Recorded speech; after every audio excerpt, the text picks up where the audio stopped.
What is going on, guys? JD from New York here. Thank you so much for stopping by the channel again today. This is the #1 fucking podcast right here on YouTube.com. This is a little bit of extra for you off the script right here for your Saturday, November 11th, 2017. If you guys missed Off the Script this afternoon, that uploaded earlier today, go check that out. It is live on the channel right now. Off the Script, episode 195, part number 2, where we're talking about everything Paul Heyman, AJ Styles, and Jinder Mahal. Did Paul Heyman have a direct effect on Jinder Mahal losing the WWE Championship to AJ Styles on SmackDown Live? Also, we talk about Sami Zayn and Kevin Owens. What is the truth surrounding that story? Them being sent home from the European tour for SmackDown Live. All that plus so much more this weekend on Off the Script. That is live on the channel right now, so make sure you guys go and check that out. Links will be within this video in the annotation that you see right on the screen in the top right corner.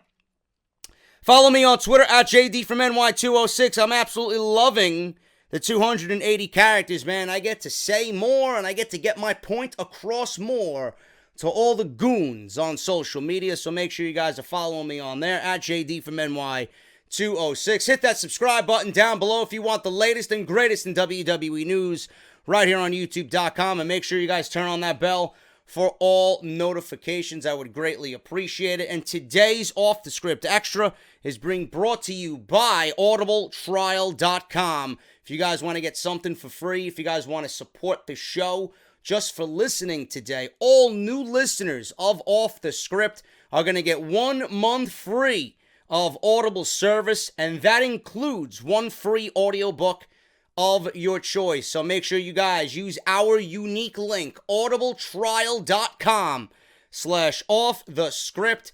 Make sure you guys fill out the appropriate information and get your free audiobook just for listening to JD here today on Off the Script. Jim Ross's new Slobber Knocker book, His Life in Professional Wrestling. We got AJ Lee's book, Crazy is My Superpower, plus a bunch of other stuff on there. If you guys don't like the wrestling-related content, you have over 180,000 choices to choose from. And if you don't like Audible service, within the 30 days, you are free to cancel whenever you want, and you still get to keep your audio book. So make sure you guys do that for me, audibletrial.com/offthescript.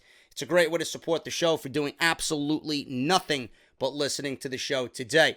Off the Script tomorrow is going to be a little bit late because I really didn't feel all too well today. I barely had enough energy to do this extra video for you guys. So I want to make sure you guys are aware that it's going to be uploaded a little bit late tomorrow.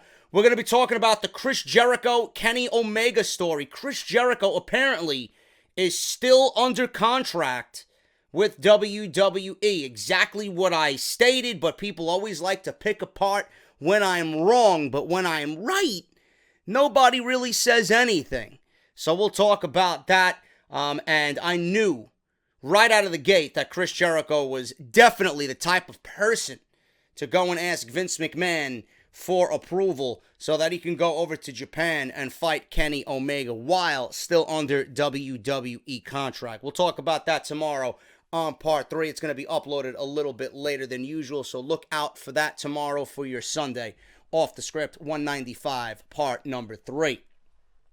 Let's get into this news that broke today, man. I'm pretty excited about this because I have been and I am an advocate for the women's division on Raw and SmackDown. It pains me and it stresses me out greatly that they're not being booked with logic. There's no common sense behind their booking. I feel that both divisions are weak. I feel like WWE is just stuck in this bubble where they just want to feature who they want to feature and they want to leave out half of the other women on the roster. SmackDown Live has no division at all outside of Becky, Naomi, Carmella, Charlotte, and Natalya. So I don't understand what's going on over there. SmackDown Live could really use a boost as far as the women's division goes. And I thought who I'm going to talk about today was actually going to be headed to SmackDown Live, but plans may be changing, and yet another major plan for Survivor Series may be changing. Now, WWE had announced via their social media pages that it was going to be Mickie James, Dana Brooke, and Bayley in a triple threat match on Monday Night Raw this coming Monday, and the winner of that would get the final spot on the Raw women's team for Survivor Series. Now, we're all under the assumption that if it stays that way, that it's going to be Bayley. I joked around saying, imagine Dana Brooke finds her way onto the Survivor Series team. My God, can Bayley's year get any worse following that? You know, depending on who you talk to, you know, they might actually book Dana Brooke over Bayley. I don't think Bayley is even liked on Monday Night Raw. Someone in creative clearly has an issue with Bayley. She's been booked like utter trash coming out of WrestleMania 33. But now it looks like Bayley, if the plan sticks to what PW Insider's talking about, Bayley might not even be at the Survivor Series. She may be left off Survivor Series completely. This coming Monday's episode of Raw will be the go-home show for the Survivor Series pay-per-view, and all indications are that there would be more major changes coming between Raw and SmackDown. So, Monday Night Raw is going to see some more changes. SmackDown Live, I am predicting 100% that we're going to be seeing a new women's champion in Charlotte on SmackDown Live. But PW Insider is reporting that Paige is scheduled to return to WWE TV this week with a possible Raw appearance in Atlanta. Paige was originally scheduled to return as part of SmackDown Live, but plans changed and she will end up on Raw because that's what they do. They got to load up Raw, and SmackDown is really the B show. The word within WWE is that she will end up as part of the women's Raw team at Survivor Series. WWE previously announced that Bayley, Dana Brooke, and Mickie James would compete, and the winner would get the final spot for Team Raw at Survivor Series. Now, they could add Paige to the match and make it a fatal four-way on Monday night, or she could replace one of the other women on the team. But the way the team is shaping up, I don't see who could she replace. Who should, leave that team for Paige to find entry on that team? You really can't. Alicia, they're not going to take Alicia from that spot. They gave her that spot for a reason as team captain. They're not going to get rid of Sasha Banks. They ain't getting rid of Nia Jax. You certainly ain't getting rid of Asuka. So that option is completely out of the question. The only thing here is if they want Paige to return on Monday Night Raw, they will make it a fatal four-way. And then at that point, you're not going to have Paige lose her return to WWE after all these months. So she will probably end up getting the fifth and final spot on Team Raw, and Bayley will be shit out of luck. Now, the WWE rumor mill had been churning with speculation that Paige was returning to join SmackDown Live. However, it's also mentioned that when she was a part of the WWE draft last year, Raw acquired her rights. It's clear that WWE wants to put her on the team to further boost the interest in the upcoming Survivor Series match card, particularly the women's division. Paige previously led a team to Survivor Series 2014, but was on the losing end as Team Natalya won the match.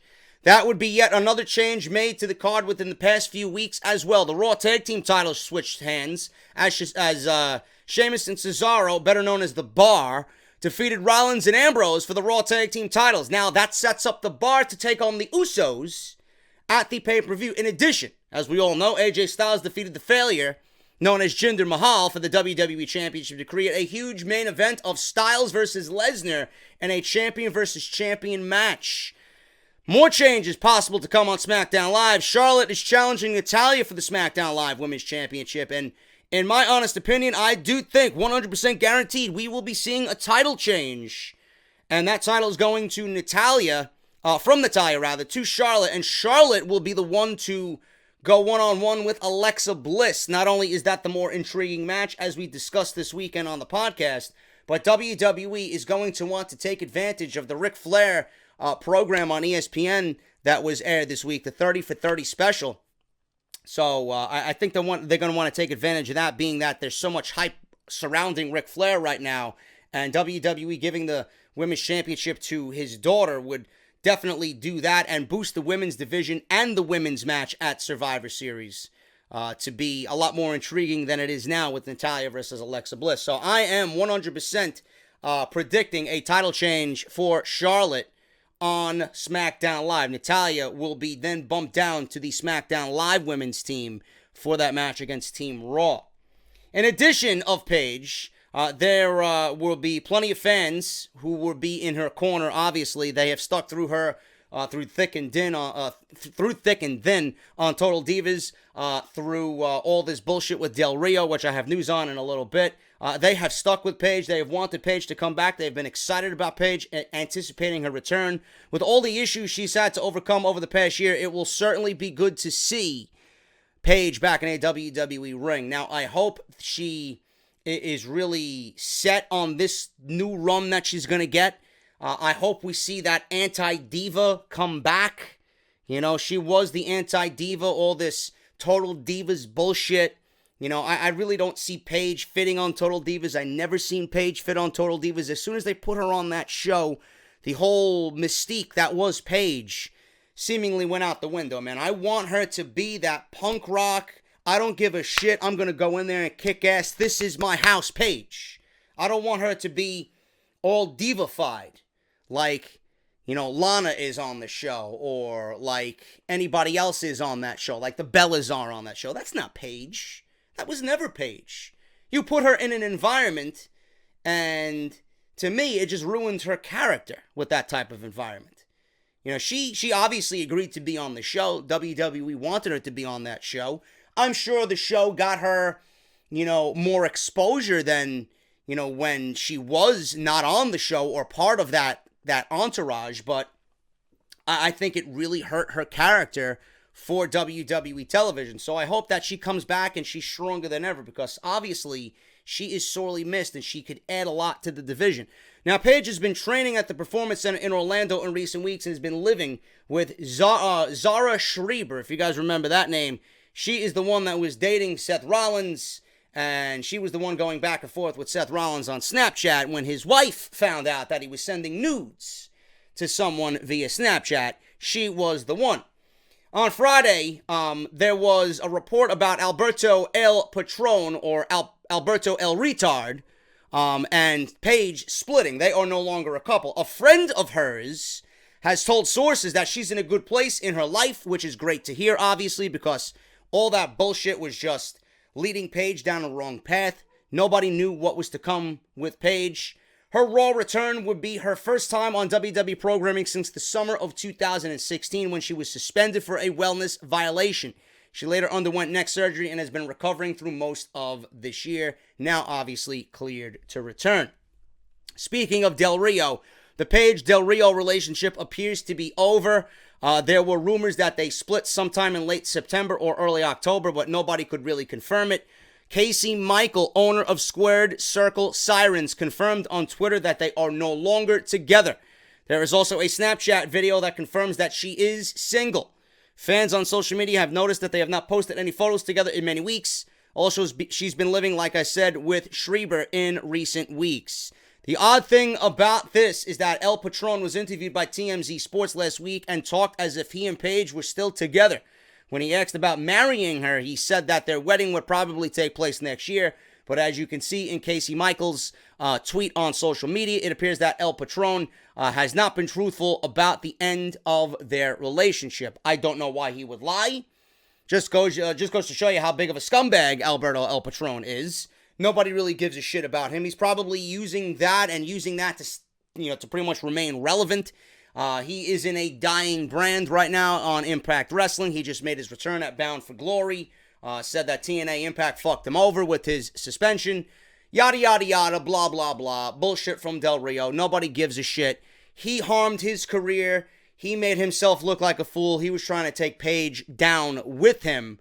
And now Paige, I'm glad to hear, is single, away from the cancer known as Patron. Now can just really do what is most important, and that is get her career back on track and be one of the best female performers in WWE. That is what is most important.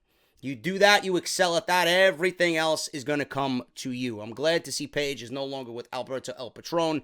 Apparently they broke up weeks ago. He is stating that they are still together like a scumbag. And my honest opinion is that he's using it as a way to remain relevant. So they are no longer together. There was news on that. I figured you guys would want to hear about that as well.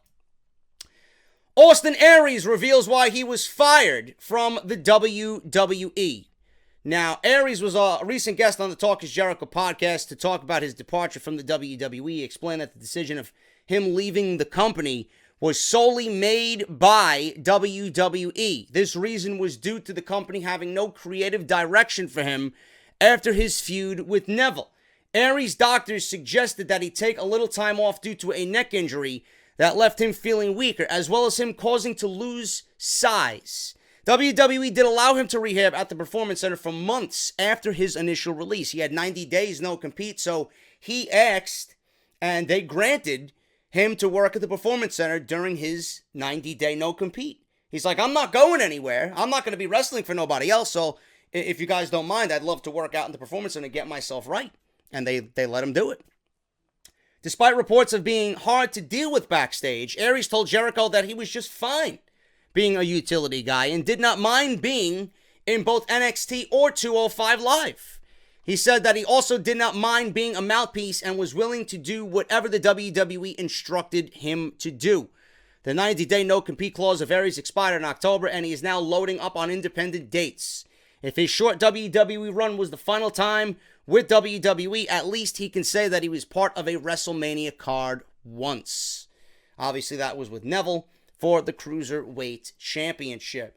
I loved Austin Aries. I think this is a missed opportunity by WWE. He went on to say, which was a great podcast listen. I urge you guys to go listen to it. He is a great talker. The parts that I actually found most interesting about Austin Aries' interview with Jericho was when he was talking about his nutrition and his diet and what he's been eating and the fact that he is, not completely vegan, because he went on to state that nobody can be completely vegan.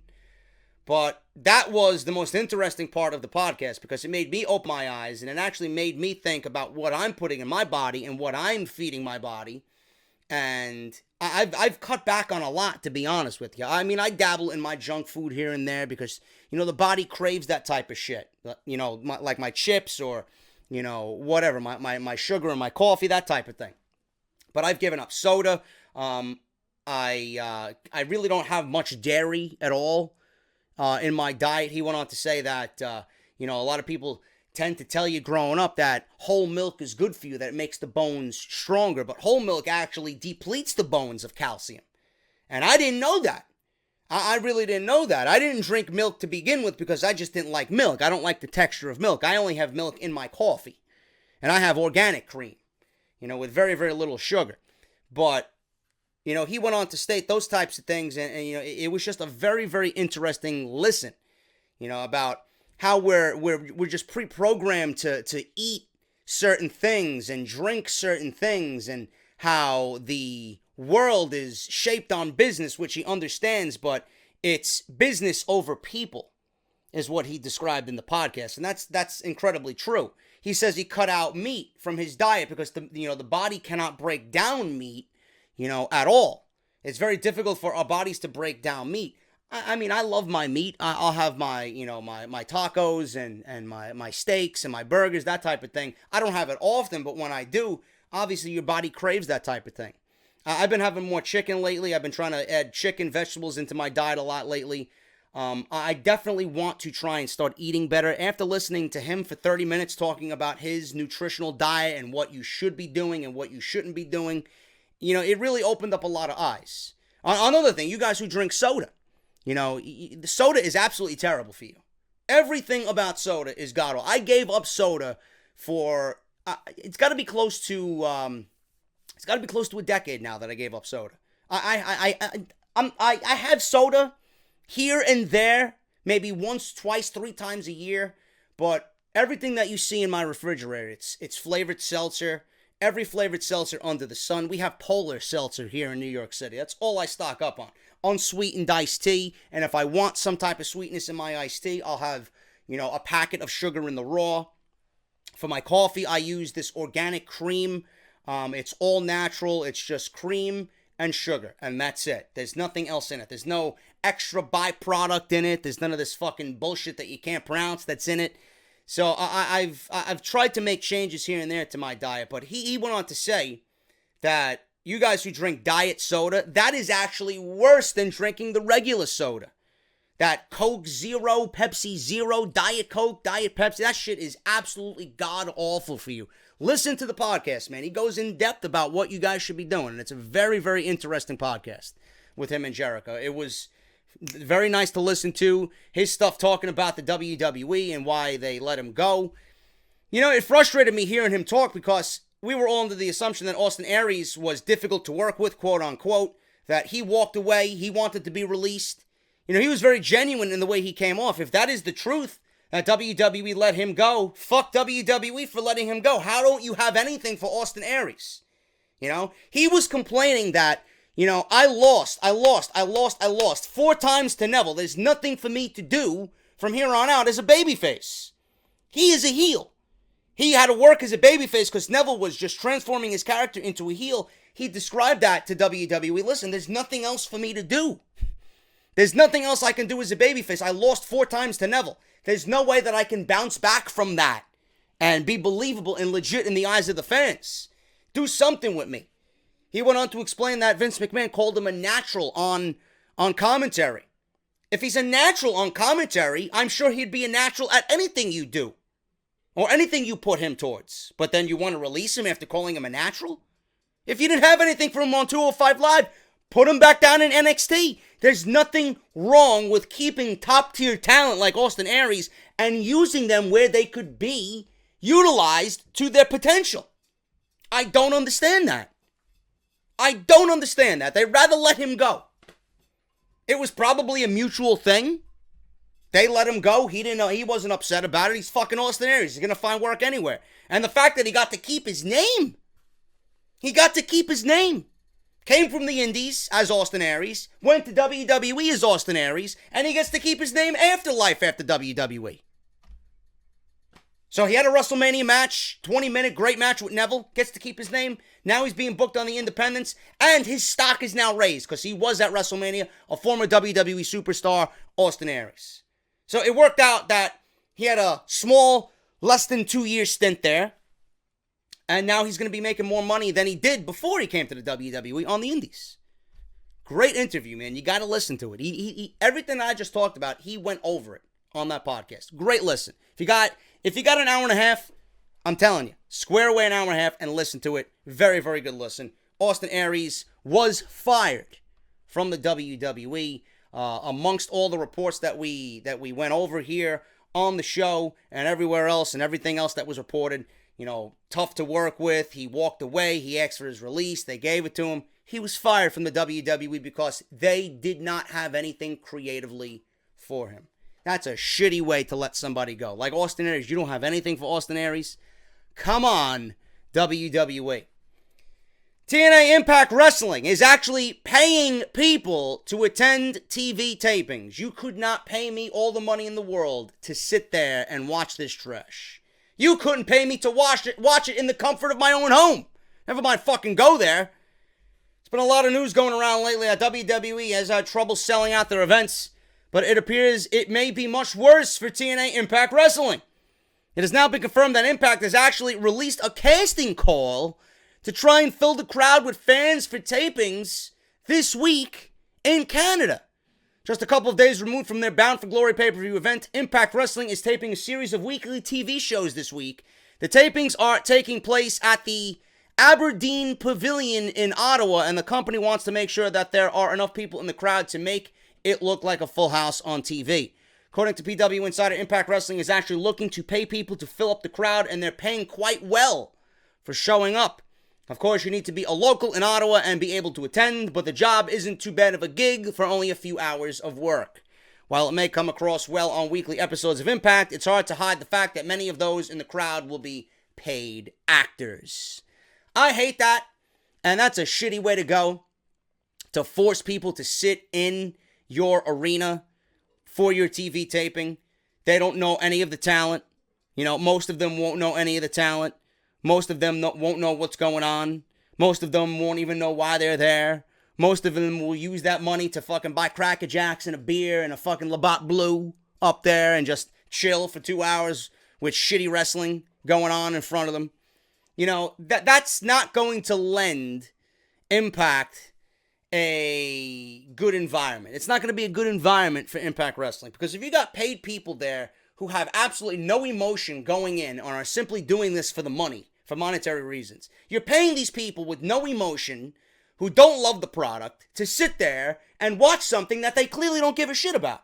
How is that going to translate on television? You're going to have a fucking boring ass, just dead atmosphere in the Aberdeen Pavilion in Ottawa, Canada. Instead of having actual legit fans who are excited to see your favorite show, your favorite wrestler, your favorite personalities, and make some fucking noise and come out and support in full for Impact Wrestling, you're going to have these paid actors sitting on their hands and knees, not giving a complete shit about anything that's happening at that TV taping. That's sad. That is absolutely sad, man. I would not want to be part of Impact Wrestling knowing that I'm wrestling in front of paid actors because they can't fill up their own show with legit TNA Impact Wrestling fans. That's a damn shame. Yeah, but TNA is doing good things, though, right? I should watch TNA Impact Wrestling, right? Fuck out of here, man. You couldn't pay me all the fucking money in the world to even watch this garbage on Pop TV from the comfort of my own couch with a cold beverage in my hand. It is garbage. I would never put myself through that. Monday Night Raw is more than enough for me. That's a struggle to get through. I gotta sit through fucking 2 hours of Impact? Give me a break. Speaking of Ottawa, despite previous denials from people within the company, TNA is now a Canadian-based company. At Wednesday's tapings, Jeremy Borash told the crowd this week that they would be doing TV tapings in Ottawa from now on. This is not news to anybody. It's not a shock to anybody. Last week, an email was sent out to the staff to let them know that they will be consolidating their offices with Anthem headquarters in Toronto. I don't know if that means that their current staff working out of Nashville is going to be released, or if the company wants to use more local talent for tax cuts to reduce travel costs. I don't know what's going to happen to the Nashville offices and the people that's working in Nashville for TNA Impact Wrestling, but they are consolidating and they're moving the company to Ottawa to be closer to home. That's a good business move. Whatever the case may be, I don't think anybody really gives a shit about what Impact Wrestling is doing.